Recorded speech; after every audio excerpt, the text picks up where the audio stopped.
The hammer hit the metal for the last time that morning when I heard the screams coming from the main street. My workshop was at the end of Cedar Falls, far enough out that most of the town's problems wouldn't reach me. But those screams were different. There was a cruelty in them that made me drop my tools and limp over to the window.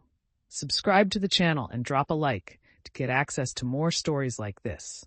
My name is Benjamin Crawford. At 28, I already carried scars from the Indigenous Wars that left me with a leg that would never work right again. While other guys my age were building families and farms, I spent my days fixing leaky pots, broken locks, and anything people brought to my workbench.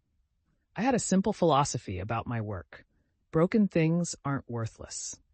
They just need someone willing to put in the time to figure out how to make them work again. The crowd in the street was surrounding someone. I managed to see Daniel Morrison in the center of the group, gesturing with that arrogance typical of someone who's never had to face real consequences. He was 19 and led the town's youth like some kind of general. What worried me was realizing that it wasn't just boys there. Respectable women from the community were also taking part in that spectacle. Then I saw her. A young woman with dark hair was trying to shield herself with her hands as they shouted words I couldn't fully catch from where I was standing. But I didn't need to hear every word to understand what was happening. I knew that kind of humiliation. I had seen soldiers torn apart by their own comrades when they returned too injured to be useful. I grabbed my cane and left the workshop. Every step hurt, but anger pushed me faster than my leg usually allowed. When I got close enough, I finally heard the accusations. "Get back from where you came, Emma Sinclair!" Daniel shouted. "We don't want your kind here." "You should be ashamed to show your face after what you did," one of the women added venomously. Emma. The name rang a bell, but it took a few seconds to connect it with my memories. She had left town about 2 years ago, still a teenager. Now she seemed to be in her 20s, but there was something in her eyes that spoke of experiences that aged a person beyond her years. "Stop it," I said loud enough for them to hear. The crowd turned. Daniel looked at me with disdain. "Mind your own business, cripple. Go back to your workshop. If it's happening on my street, it's my business." I walked until I was standing between Emma and the group. "What's your problem?" "Problem?" Daniel laughed. "The problem is that this woman came back thinking we can just forget what she did to poor George Blackwood." That name hit me like a punch. George Blackwood had been respected in the community, a landowner, influential in local business. He died a few months ago, and I vaguely remembered rumors about some scandal involving his stepdaughter. "George is dead," I replied. "Whatever happened doesn't justify this." Emma finally spoke, in a voice firmer than I expected. "I didn't do anything wrong." "Liar!" Daniel advanced, but I blocked his way with my cane. "I told you to stop. Now go away." The tension in the air was palpable. I could feel the crowd weighing their options. Some looked uncomfortable with the situation, while others clearly wanted it to keep going. Daniel scanned the crowd for backup, but when he realized I wasn't backing down, he spat on the ground. "This isn't over," he said before walking away with his followers. When we were alone, I turned to Emma. She was trembling, but her eyes showed a determination I recognized. It was the same look I saw in the mirror when I refused to accept that my leg made me useless. "Thank you," she murmured. "Anytime. Do you have a place to stay?" She shook her head. "I just got back. I don't have any family here." I hesitated for a moment. I knew the risks of getting involved in someone else's problems, especially someone who clearly had a complicated history with this town. But I also knew what it was like to be alone and rejected. "I've got a space in the back of the workshop. It's not much, but it has a bed, and it's out of sight from prying eyes." Emma looked me over for a long moment, as if trying to decide whether she could trust me. "Why are you helping me? You don't even know me." "Maybe exactly because of that." I started walking back toward the workshop. "Come on, I'll show you the place." As we walked, I noticed that she limped a little too.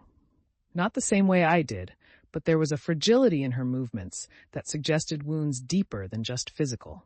When we reached the workshop, she paused at the entrance and looked around with genuine interest. "You fix things," she observed. "That's my job. People bring broken items, and I figure out how to make them work again. Emma picked up a small gear from the bench and examined it carefully. Her fingers moved over the metal with a delicacy that surprised me. "This part is worn out here," she said, pointing at an area I'd already noted. "But it could still work if you adjust the fitting." I was impressed by her observation. Few clients could pinpoint technical problems with such precision. "Do you know a thing or two about mechanics?" "A little. I've always liked understanding how things work." I showed her the back room. It was simple, but clean and private. She sat on the bed and sighed deeply, as if feeling safe for the first time in a long while. "I can't pay rent right now," she admitted. "I'm not asking for payment. If you want to help out in the workshop, you're welcome to. But for now, just rest." That night, while I was organizing my tools, I thought about what I'd done. Taking Emma in could bring problems, especially given the town's hostility. But something in her determination reminded me of myself when I got back from the war. Everyone saw me as a broken, useless man. Maybe she was just someone who needed a chance to prove her worth. In the following days, Emma proved that my gut feeling was right. She had a natural talent for delicate repairs that perfectly complemented my skills in heavier jobs. I watched her treat each object with respect, as if she understood that behind every broken item there was a story, an important memory for someone. It was on one of those work mornings that she finally told me the truth about George Blackwood. The decision to leave Cedar Falls wasn't easy, but it became inevitable after the confrontation at the workshop. Even with the truth about George Blackwood finally out, many in town still looked at us with suspicion and hostility. Sheriff Thompson had changed his stance and publicly supported us, but it wasn't enough to overcome decades of ingrained prejudice. "There's no way we can build a life here," Emma said one morning as we were organizing our tools. "We'll always be remembered for the scandal, not for who we really are." She was right. No matter how much our work was recognized and respected, there would always be whispers and judging looks. Denver offered the opportunity for a fresh start, a big enough city where we could be judged on our merits, not our past. The journey to Denver took 4 days by wagon. We loaded up our most important tools and some savings we had scraped together over the past few months. Emma had become an indispensable partner in the workshop, and together we had built a reputation for fixing problems others thought impossible. Denver was different from anything we knew. The streets were wider, the buildings taller, and there was a constant flow of people coming from all directions. Shopkeepers, miners, families seeking opportunities, all converging in this rapidly growing city. We found a small space to rent in the business district. It wasn't much, just 2 connected rooms, but it had potential. The downstairs would serve as the workshop, and the upstairs as our living space. The landlord, Mr. Martinez, seemed more interested in our ability to pay rent than in our personal stories. "Are you married?" he asked during the negotiation. Emma and I exchanged looks. We hadn't formally discussed it, but our partnership had evolved into something much deeper over the months. "Yes," I replied, and she nodded. In our first days in Denver, we worked tirelessly to establish our reputation. I focused on the heavier repairs boilers, mining equipment, farming tools, while Emma specialized in intricate mechanisms like clocks, precision instruments, and jewelry. Our first big break came when the owner of a clock shop brought us a Swiss chronometer that other craftsmen had deemed irreparable. Emma spent 3 days studying every component, drawn detailed diagrams of the mechanism, and finally pinpointed that the issue wasn't with the visible parts, but with an internal spring that had lost its original tension. "It's like a person," she explained while working. "Sometimes what's broken isn't what you see on the surface. You have to look deeper to find where the real wound is." When we delivered the chronometer working perfectly, word spread quickly among the merchants. Soon, we had more work than we could handle. People came from far away for Emma to examine their precious items, and my reputation grew among construction and mining workers. After 6 months, we managed to expand our space. We rented the whole building and hired 2 assistants, James, a young man who had lost his father in the war, and Sarah, a widow who needed to support her 3 kids. Both had a natural knack for the work and were eager to learn. It was during this growth phase that we met Mrs. Wellington, a well-connected lady in Denver's high society. She sought us out after hearing about our reputation and brought in a music box that had belonged to her late daughter. Everyone says it's impossible to fix, she explained with tears in her eyes. But that music was the only thing that soothed my Rebecca when she was sick. If you can get it to play again? Emma accepted the challenge right away. The box had been damaged in a fire years ago, and its mechanism was partially melted. For weeks, she worked to rebuild the damaged parts, using metal from other sources to replace what couldn't be salvaged. When she finally got it to play the melody again, Mrs. Wellington broke down in tears. "You didn't just fix a music box," she said. "You brought back a part of my daughter to me." From that moment on, Mrs. Wellington became our champion in Denver's high society. She recommended us to her friends and often invited us to social events. At first, I felt uncomfortable in those elegant settings, but Emma adapted with a natural grace that surprised me.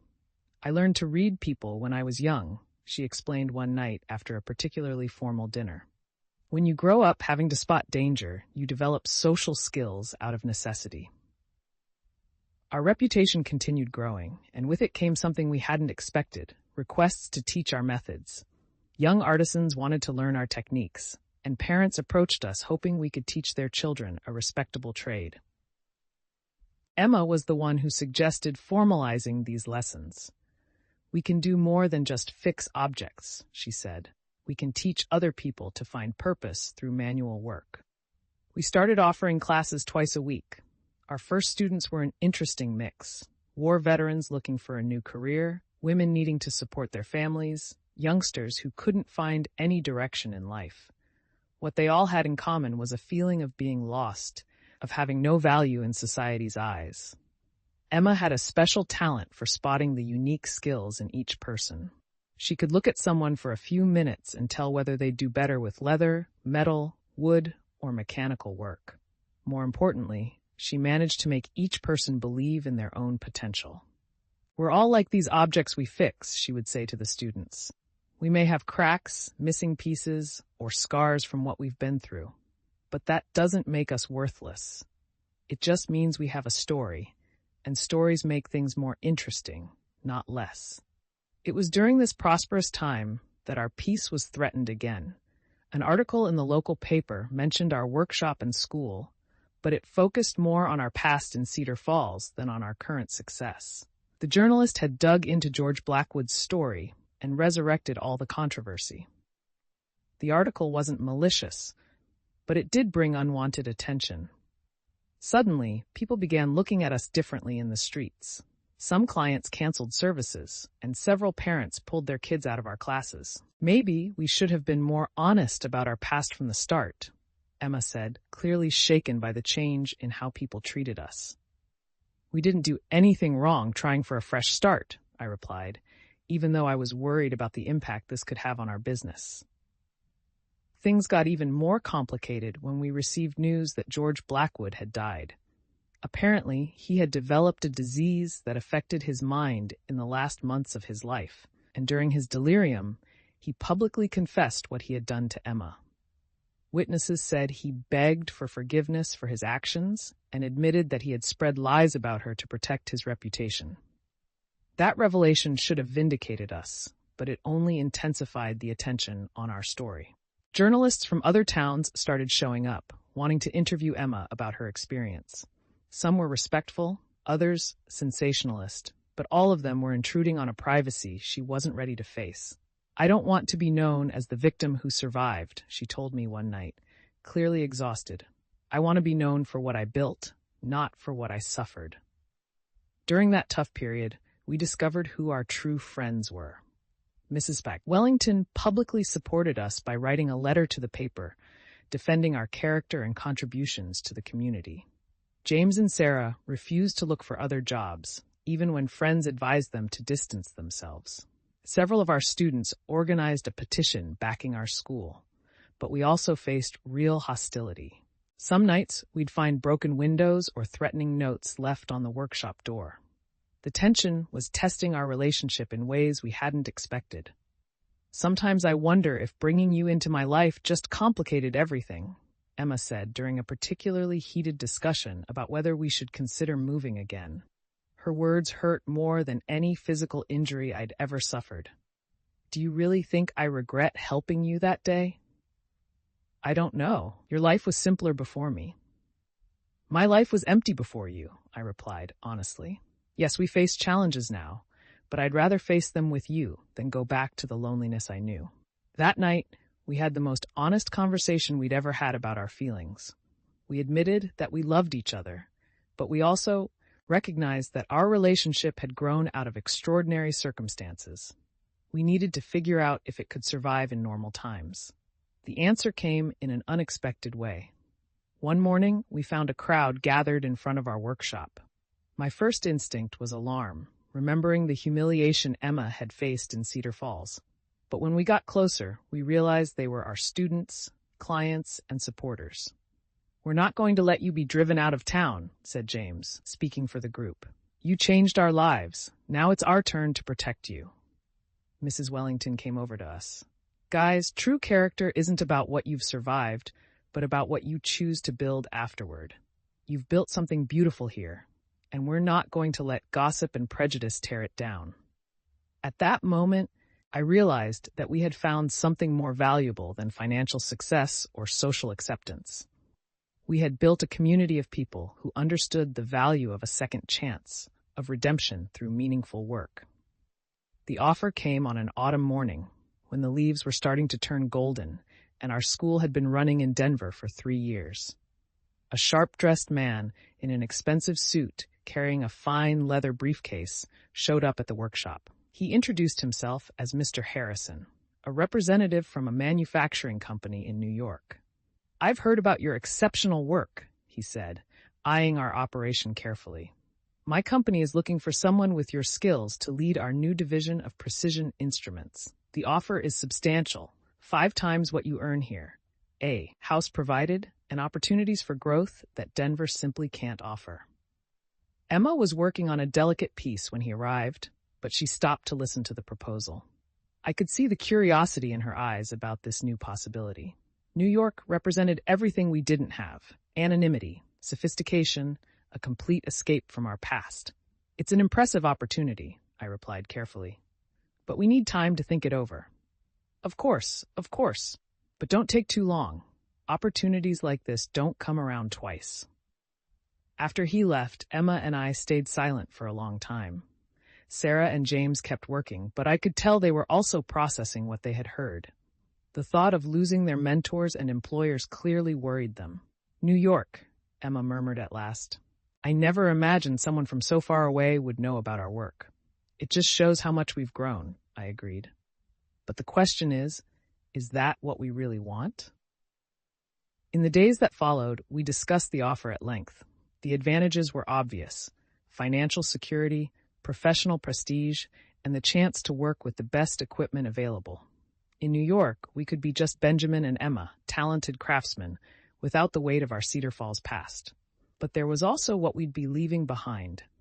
Our school was building a new generation of artisans. James had become an excellent metalworker, and Sarah was developing her own techniques for repairing ceramics and porcelain. Several of our first students had already opened their own businesses in town. Mrs. Wellington stopped by today, Emma told me one afternoon. She said she'd understand if we decide to leave, but that it'd be a huge loss for Denver. What did you say? I told her we're still deciding. But Benjamin, when she talked about loss, she wasn't just thinking about us.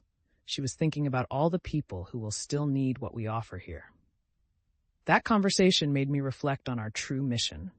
Yes, we were skilled craftsmen, but our real impact was in giving hope to people who felt discarded by society. In New York, we'd be working for a company that saw our talents as a commodity. In Denver, we were part of something bigger. The decision became clear when we received an unexpected visit. A young veteran showed up at the workshop, limping severely, and with a look of despair I recognized immediately. He had lost his right hand in a battle against native tribes and believed his days were numbered. I heard you teach people like me, he said hesitantly. People that society considers broken. Emma immediately got up and walked over to him. What's your name? Thomas. Thomas Miller. Thomas, sit right here. I want to show you something. She brought over one of the first pieces we had fixed in the workshop, a pocket watch that looked beyond repair when it first came to us. This watch was in pieces when it arrived. Most people would have thrown it away. But look here. The watch kept time perfectly, its hands moving with a smooth precision.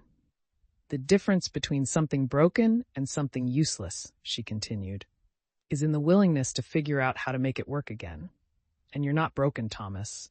You just need to learn new ways to use your talents. At that moment, I knew our answer to New York would be no. When I told Mr. Harrison our decision, he looked visibly surprised. You're turning down an opportunity that could transform your lives financially? Our lives have already been transformed, I replied, just not in the way you imagine. You're making a mistake, staying in a small town like Denver when you could conquer New York. Conquering isn't our aim, Emma interrupted. We're here to build.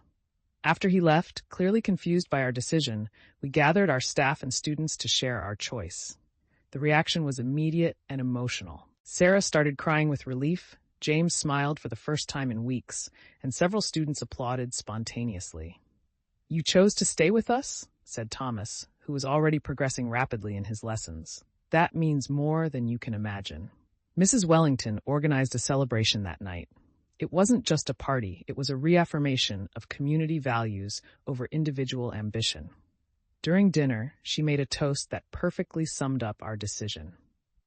To Benjamin and Emma, who understood that true wealth isn't measured in dollars, but in lives transformed.